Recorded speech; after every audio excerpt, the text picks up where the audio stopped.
Good evening, everyone, and welcome to BT's Fly Tying Friday.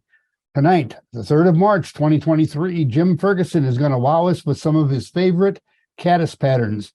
And the weekly tip, we're going to show you how to do extended bodies without the use of any thread. We're the Beattys from Boise, Idaho. Want to tell you how much we appreciate you joining us. Jim Ferguson has been tying flies for 65 years. He's self-taught by watching Audrey Joy tie at Meyer and Frank's department store in Portland, Oregon, and by reading Helen Shaw's book. He eventually took lots of tying classes. He has received the Oregon Tyer of the Year Award from the Oregon Council of FFI, Nelson Teaching Award from FFI, the Busick Award from FFI, and passed the bronze, silver, and gold levels of fly tying for the Fly Tying Group program. He has been an active evaluator and reviewer for that program. Jim has demoed, tied, and taught classes at many shows. And Jim, it's all yours tonight. We're just waiting to see what you want to do for us. Okay. Well, there are, when you talk about favorite patterns and then favorite caddis patterns, I've got 3 patterns that I was hoping to demo tonight. One is tied down caddis, and that was one of Audrey Joy's pattern that she just tied thousands of. I think it has a name called the Horner deer hair fly, but it looks also like a takeoff on the either a goofus bug or the Montana fly that has stuff going out both ends with the hair or with the fur or hair from the deer. And then the other pattern is one I kind of developed by accident. I had a catalog, Patrick's Fly Shop from Seattle. And that's how we got our patterns when I was about 10 or 12, 14 years old. You got these books that were mimeographed off, but they didn't have any pictures. They just had the name of the fly and the recipe. And so you were kind of left up to your own unless you found somebody else who knew the pattern and could coach you on it.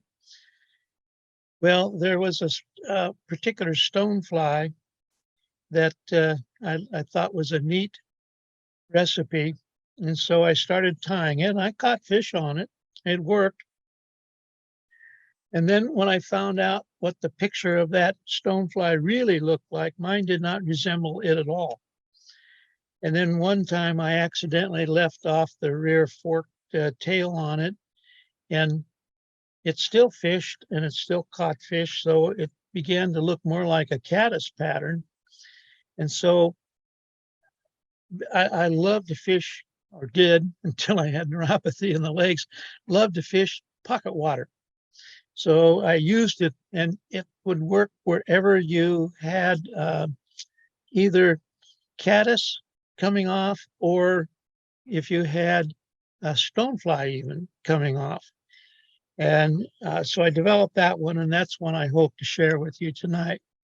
The other one is not a caddis pattern. It's the Undertaker. It's a steelhead fly that has its roots in the East Coast Atlantic salmon, but turns out that when people on the West Coast started using it for steelhead, it really worked well. And so I've got those 3 patterns to work with you. Now, this is a picture of the one that I've got in my vise that's finished right now. And this says dry fly. Well, you can, I fish this fly various ways. Sometimes when I'm out on a float tube, I'll fish it using a dry fly line. Sometimes I'll have a sink tip on it. Otherwise, I'll just have a regular dry line with the leader tippet on it. And if you use with the dry fly, it stays more on the surface. And then finally, when it gets wet enough, or if you jerk it around a little bit, it goes a little subsurface, but it stays in the upper area. The other hook that I like to use is either the Mustad 3906, and then there's also Daiichi 1550 that has a little heavier shank, and then it'll take the fly down a little bit. Sometimes I'll just cast it out, and you back off from it, count to 30 if you're in a float tube, and then you start backing off from it, but change direction so that it's jerking around, and it works very well over weed beds. On rivers, I like it to fish it wherever there's pocket water, or if there is a long stretch of weed beds like there is on the Deschutes River and a couple of the others around here, because to me, it looks more like what I would call a potato bug, or I think it's called a watercress bug. And then I have a friend who insulted me by calling it a pellet fly. And it turns out that he was right. If you fish wherever I found out that it was a lot more successful where there were planted fish than where there were natives. But it still took most fish. But if you look at this fly, this one has a yellow body, deer hair over the back, and a deer hair out the rear end. And then you've got brown hackle, and it's a pretty simple fly. What we find is that as the season progresses, the fly changes. Especially on the shoots, it gets a little smaller, and it gets a little orangier color.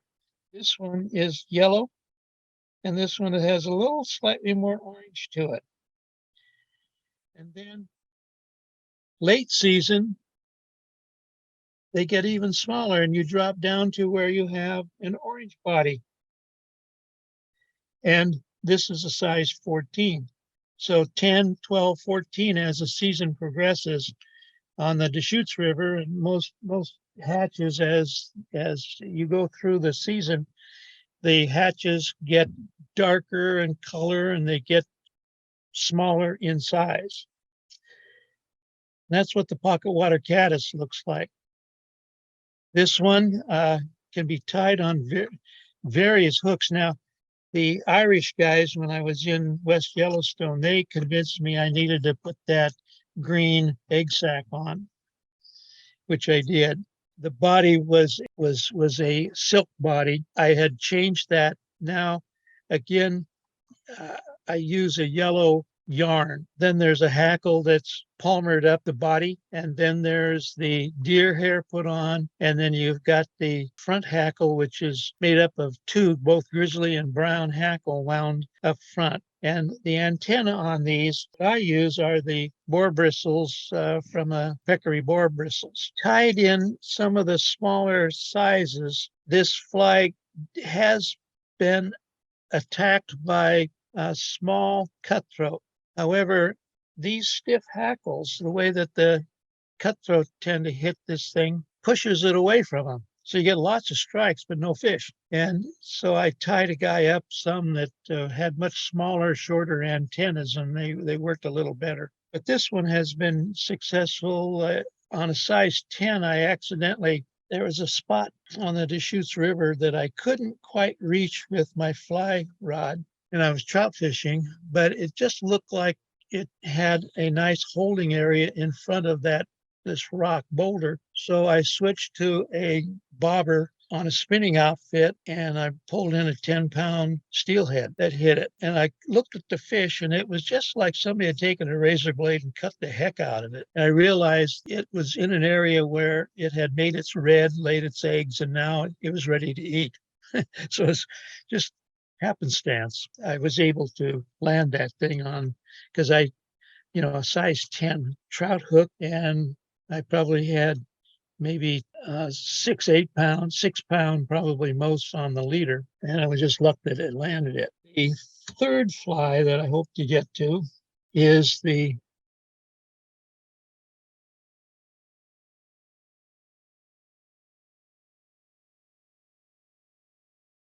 Undertaker. When you look at the rear end of that thing,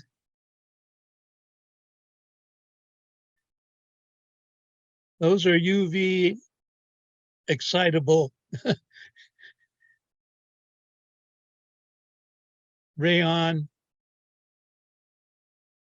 threads. Whether that helps or not sure, but there's a lot of steelhead patterns that are used on the shoots that have that red green. There's a signal light and a couple others that have that red green combination. The body on this one is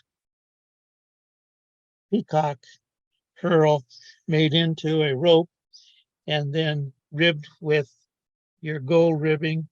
And then you've got schlappen on the hackle, and then this is black bear hair. So it's one that is used quite a bit in the Northwest for your salmon. Here's the recipe sheet for the tied down caddis. But what I've done, in the middle, you see the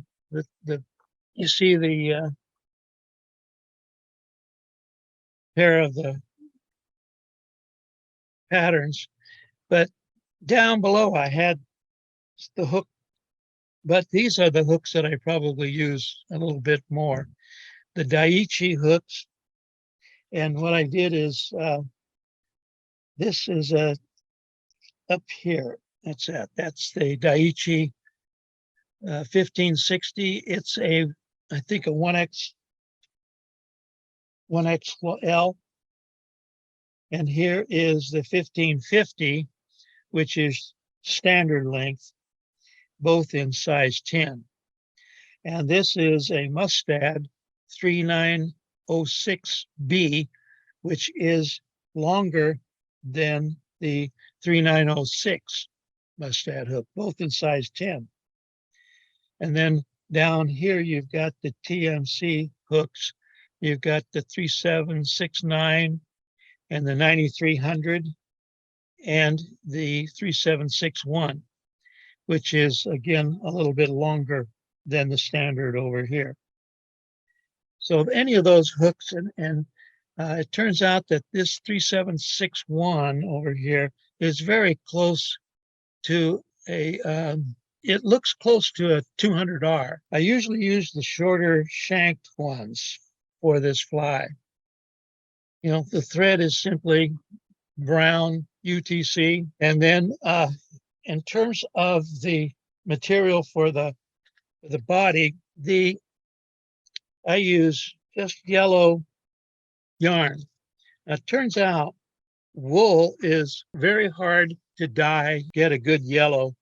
Most of the yellows that you get, doesn't matter if it's acrylic or it will come in like that. But when you check it out, you find out that you can separate it.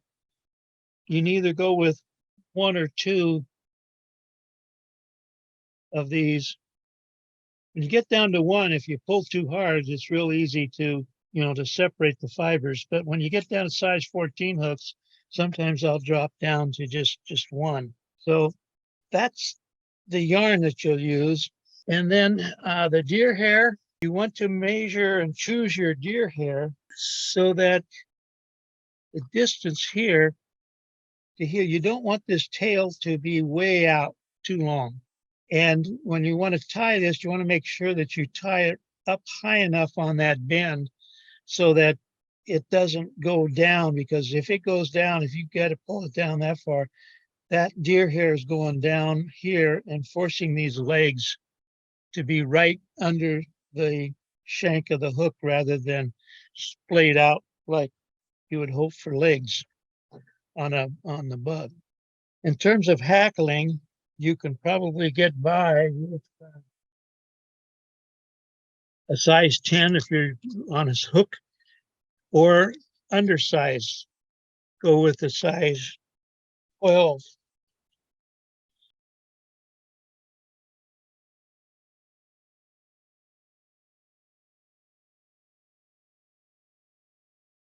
Now, first thing you got to remember is you got to tie that rear end of that deer hair down. And so you got to pull out a long piece of the thread. I've got about a foot here. Okay, right here.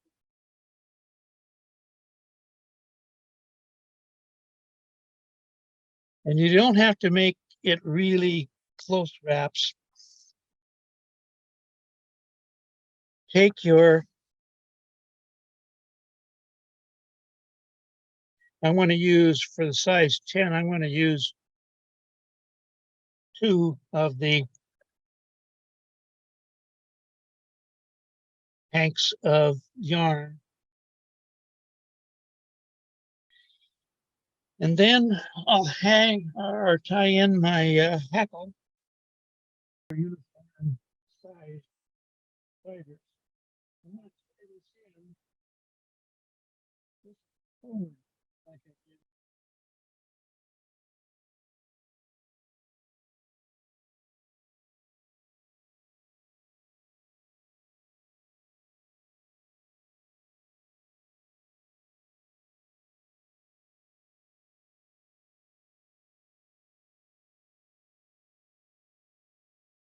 You know, and you can fatten it up if you want, but a lot of the original ones that you buy at the store were kind of fat. But I find that anytime you fatten that up too much, you also decrease the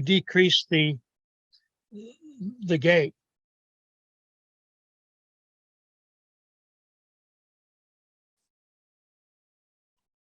And then palmer the hackle up.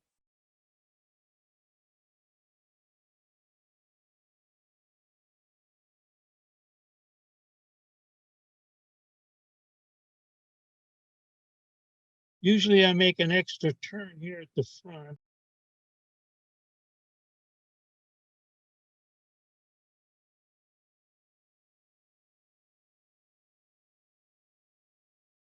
Now what I do is I'm going to be laying a roof back over this thing. So what I want to do is to kind of get that thing so that the fibers are kind of angled down.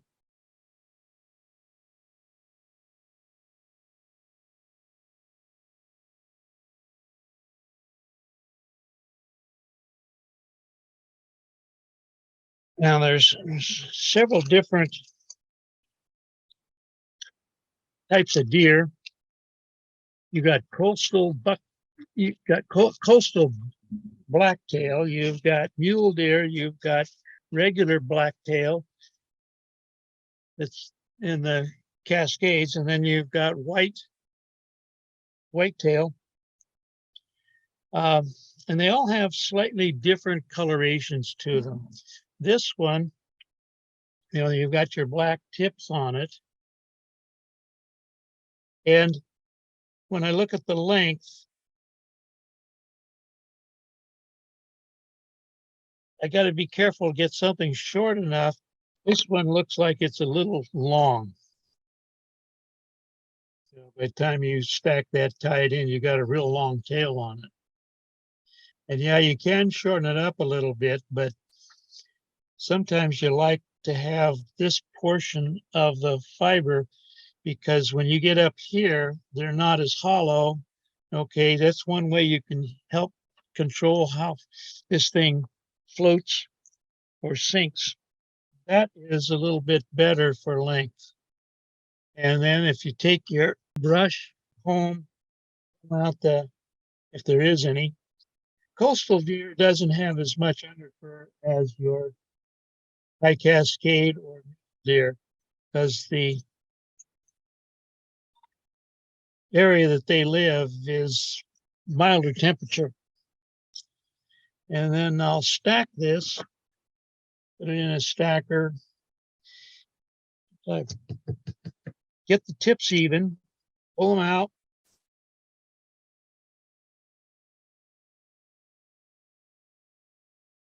I can tie it in, and then I've got that head to trim.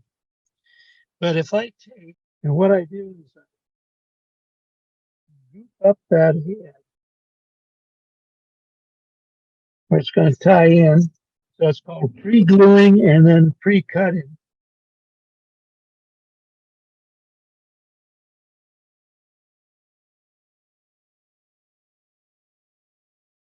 What I found is that you get a smaller head and you had to clip it, you'd come and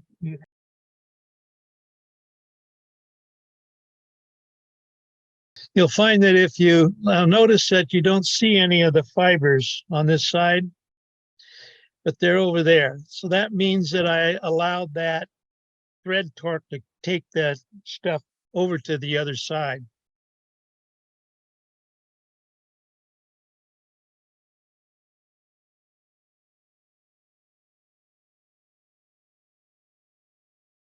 Usually the head would be a little bit cleaner than this.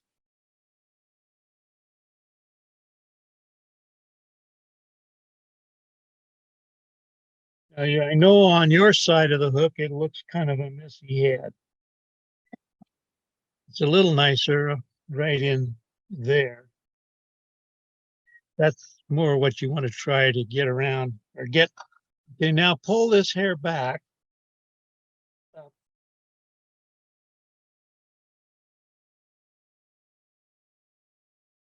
And take this thread that's here, and I'm going to make several turns to lay a thread base down at the butt.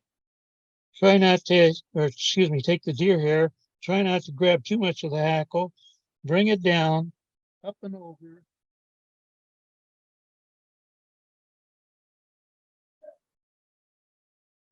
That shell back.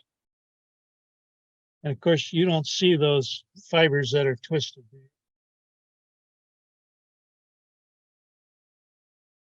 This is the normal whip finish tool. This is the other one. Trim that. Now, there's several things you can do with this.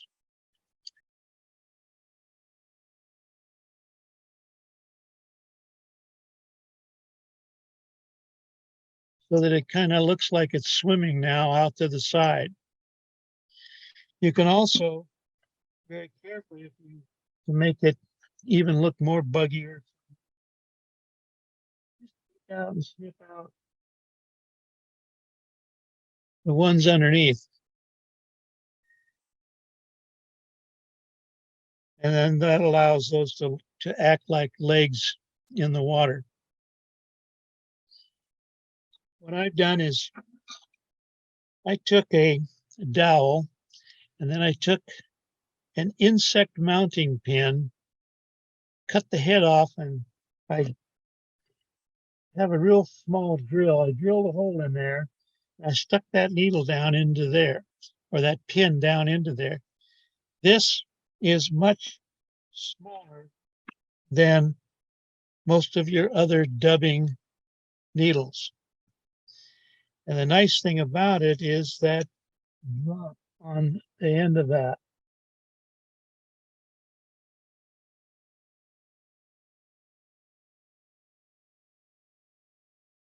Yeah, clean it off, and then two things. You can either take your needle and go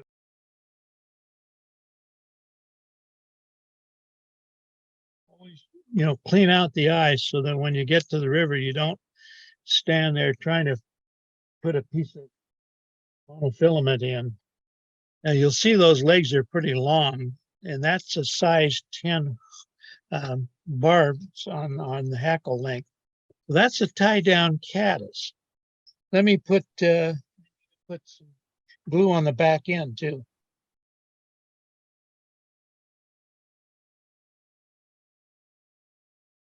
And sometimes you'll find that when you put your hair on, you've pulled it down too far on one side or the other, like right in here. This is coming across right across the middle of it's not bad. But sometimes when I put it way down here, well, it isn't too much of a problem to go in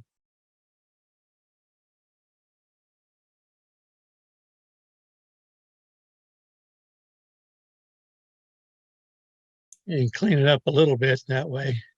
But I've even gone in and pulled off a fiber here to make those legs flare out a little bit better. TMC 5212. Now I have listed a TMC 100. I usually don't tie it on that because it's got a shorter shank. And the TMC 2312. And then you got the Daiichi 1280, which is pretty close to the 5212. And then Daiichi 1100s. And then the Daiichi 1260, which is pretty close to a 200R in shape. And you can also tie this on a 200R. This is the pocket water caddis. The order of tying is a little bit different than what you might, you don't go back and start going forward. You start right away up front. I'm going to use the Daiichi 1280 hook.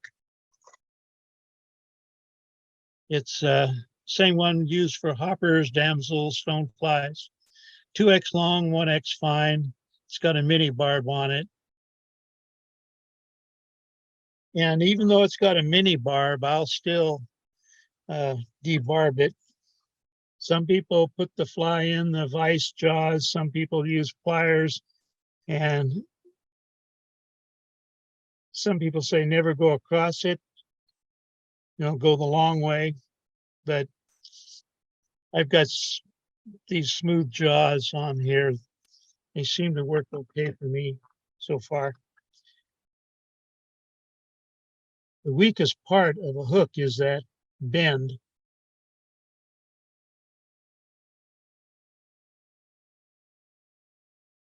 Now I'm going to start right up close, right at the back of the eye, and go down and come back up.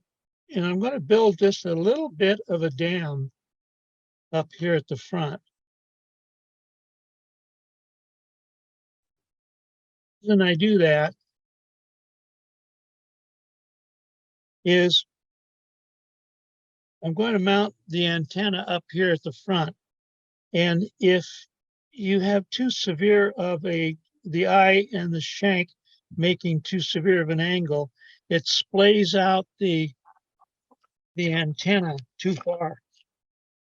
So by filling it in, it makes more of a gradual slope there where the antenna is made out of boar bristle. And it comes in various qualities. You can see this is one sample of quality. Here's a real nice patch.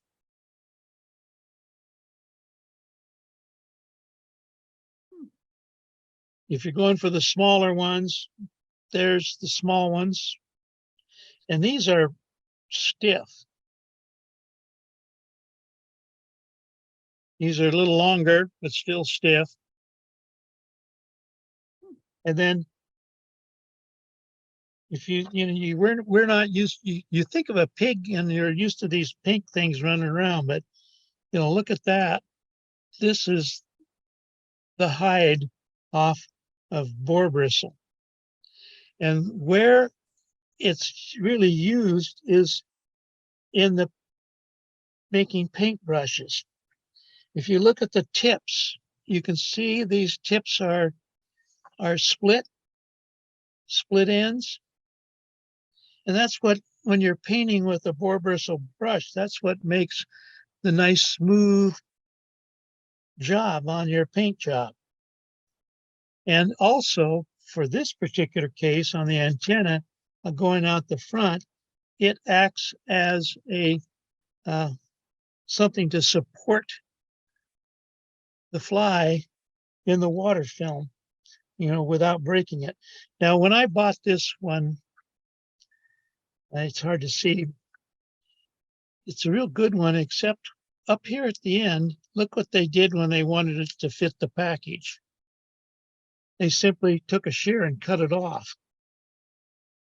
And this used to be a lot longer in the back, and because really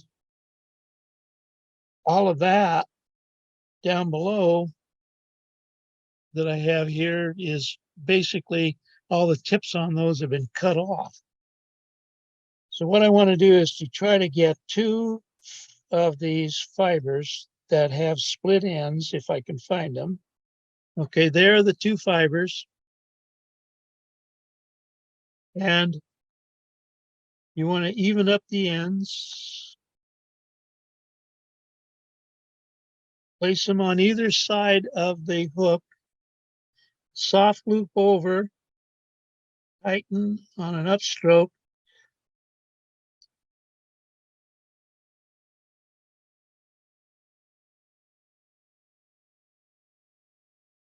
And now you can see they're slightly split, which is what you want. And you can make that a little more. And you can even come up here and go down between the eye and that one, come across, and on the up one, come up.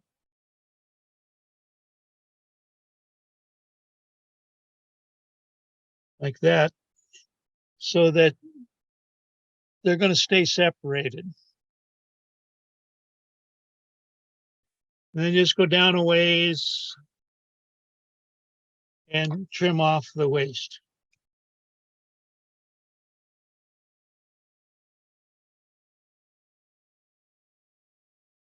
Then you go all the way now to the back and go just a little bit past the bend. And at this time, I find that if I let go, the thread wants to drop down. But if I turn the hook this way, it won't drop down while I let go of it and locate my Mackenzie River Green Caddis dubbing. This is pretty good.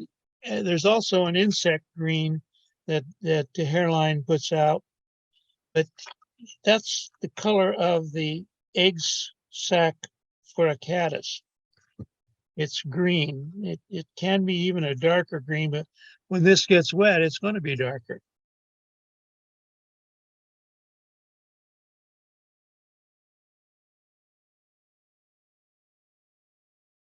Now what I've done is spun around there. And when I make that first turn, it's going to lock some of those fibers in.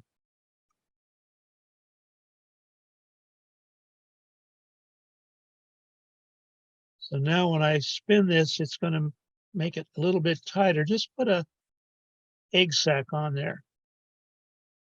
Now you'll notice that the line hanging straight down is right where the tip of the barb would have been.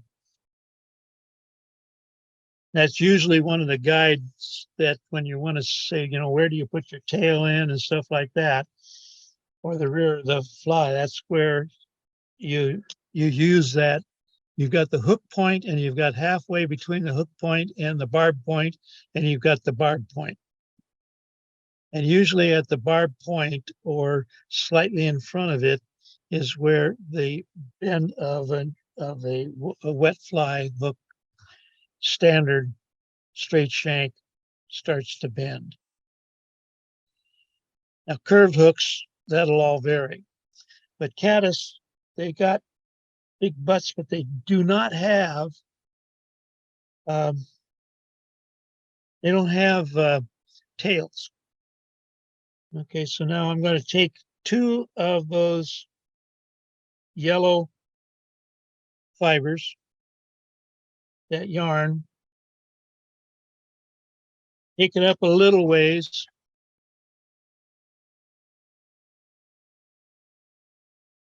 and at this point, you can either use a brown or a grizzly hackle for the body hackle. Now, you'll notice this hackle, it's got some pretty large amount of webbing on it down in here. In fact, it doesn't really make that much difference on this, but I don't necessarily want the real large stuff. Now you'll see why.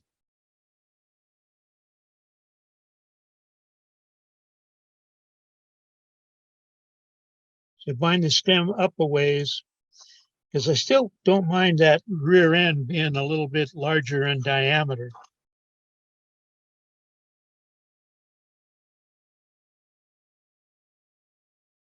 Again, I'll make a turn behind that hackle.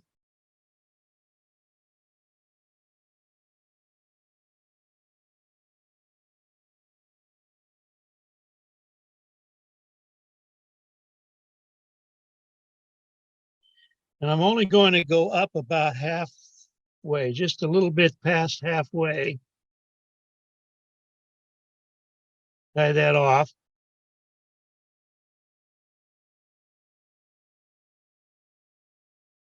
Then I'm going to wrap palmer the hackle forward.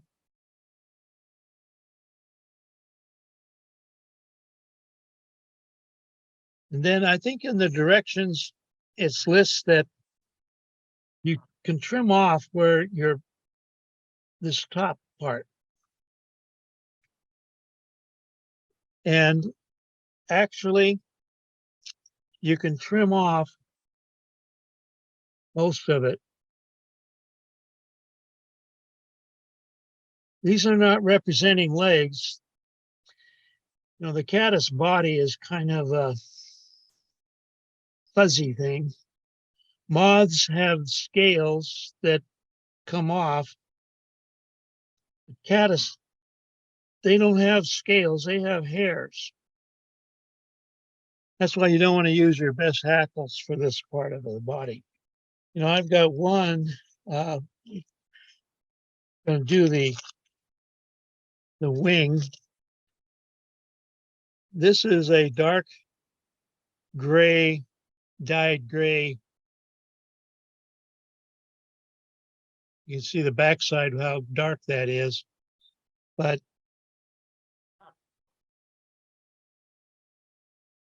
the deer hair is fairly dark. Now, one thing you want to remember, caddis bodies are shorter than the wings on a, you know, the wings really go past the rear end almost to where this is all like half the bug and you would go on past. So you want to have some length. You want to have some length to your deer hair. And again, you have to clean it.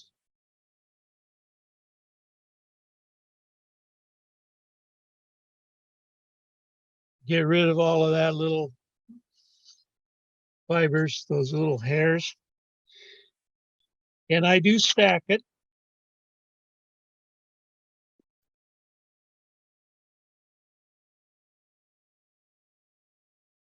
And that's a substantial bunch. So I'm going to decrease the volume of that considerably. Okay, we'll try this and see. Now I'm going to make sure I go past the end of the hook here, a fair distance. Transfer. And again, I'm going to pre-glue and pre-cut. For some reason, when you pre-glue, the hair fibers tend to collapse better. And if you cut this, just make sure you use serrated scissors. But if you cut it at a slight angle, and then go up and over with the soft loop, tighten a little bit, second one a little tighter. Then when you come down through this,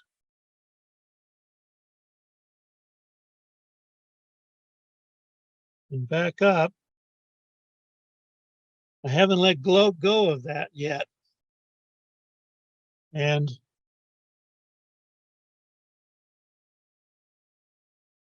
now when I let go of it, take your thumb,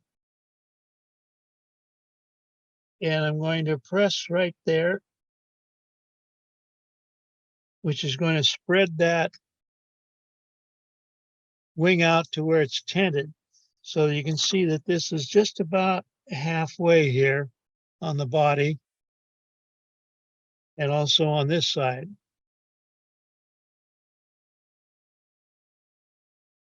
If you have to go in with a pair of scissors and trim a little bit, hopefully the end of the body, when you look at it right in here, that the end of the body and the start of the wing is the same place so that you don't have a gap in there. And sometimes, well, not sometimes, next thing I usually do is I put some glue, thin lacquer. My healthy hoof, I need to put some more lacquer thinner on it in there. Okay, now the fun part is getting the grizzly hackle and a brown hackle, clean off the ends of the stems. Now what I do is I put these belly to belly, so that way some of the fibers are going towards the back and some are going towards the front. And I'll come underneath here and I'll tie this in to help. And it's nice if you have my brown hackle stem short, but this is a fine stemmed hackle, so I can come back. That way I can pull on that grizzly and it's not going to come out. I would try to do the same there with do the same with the brown. Get it back so that they're really locked in there. Now, some people wrap hackles at the same time. Some wrap them separately. I try to do both. By locking those in, I'll pull up on these and then I'll wrap them.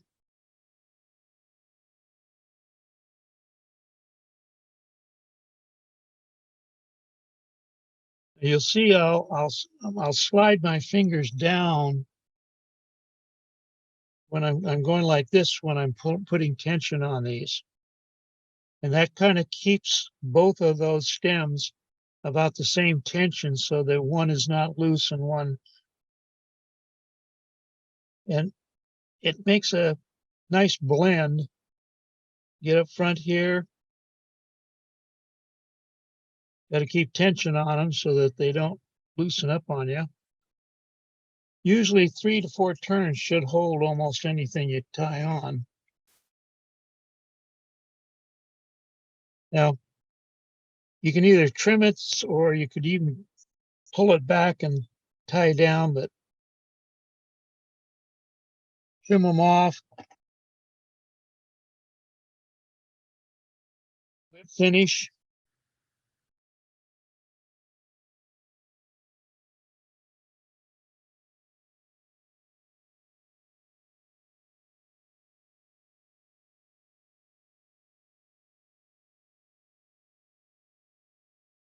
Trim that off. Now, the next step is, and you know, I use some Henry Hoffman hackles on some of these flies, and I was hoping he would never ever see me tie this fly, because the next step is to go across the top. And it's usually easier to do in your hands. So what I'll do is come across the top, and you want to make sure that you don't catch your antenna. And make sure you're using serrated scissors, and then go straight across the bottom.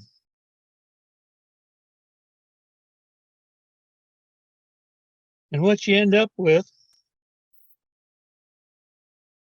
is a fly that has outriggers on it. And it's nice and smooth. It sits lower in the water. And with the egg sac on, it's an egg layer. So it's got to get into that film.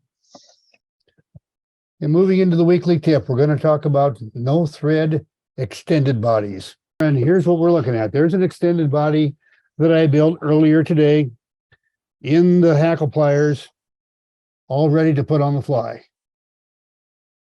Now I'm going to set that down, and I'm going to use some superfine dubbing. The dubbing that Gretchen and I manufacture is touch dubbing. It will work, but really a longer fiber dubbing works better. I'm going to be using Sally Hansen's, and I want you to notice that the angle I have the Sally Hansen's is like this because it's pretty thick, and also it's low enough in the bottle that I can't get my bodkin in there. It won't reach the bottom. So I leave it sit on its side with the hackle pliers under it to keep it from losing glue all over the place. So I'm going to open this up, set it down flat with that hackle pliers holding it up just slightly. I'll get a bundle of this olive dubbing right here. I'll just pull some of that out. By the way, with a little bit of experience and practice, you'll figure out just how much you need for whatever fly pattern sizes that you're working with. But I'm just kind of lining these fibers up a little bit. And now I'm going to just kind of fold it so I have a nice flat surface right here. And I'm just kind of bundle this all together. I'm dipping my bodkin into the Sally Hansen's, bringing it up to the dubbing.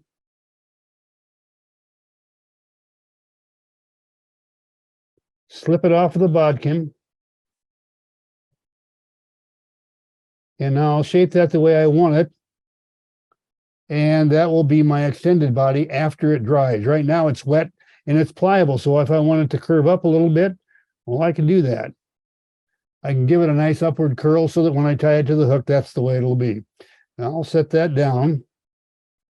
By the way, somebody is going to ask that, is it possible to put a tail on those extended bodies? You bet, it's very possible to do that, but there's only one tip tonight, not two, so we'll save that one for a future date. Sharing on BTs, that's another thing that we want to do, and we're going to ask Evelyn to give us a hand here and share some of her drawings. Okay, Evelyn, you're spotlighted, and there's Jim's first fly. Yeah, excellent. Beautiful job there, Evelyn. Beautiful, love it. And there's the other one. Oh, I love that one too. Good job. You've even got the antenna looking just like Jim had them. I tried. It's just really Excellent kind job. of interesting. Very good.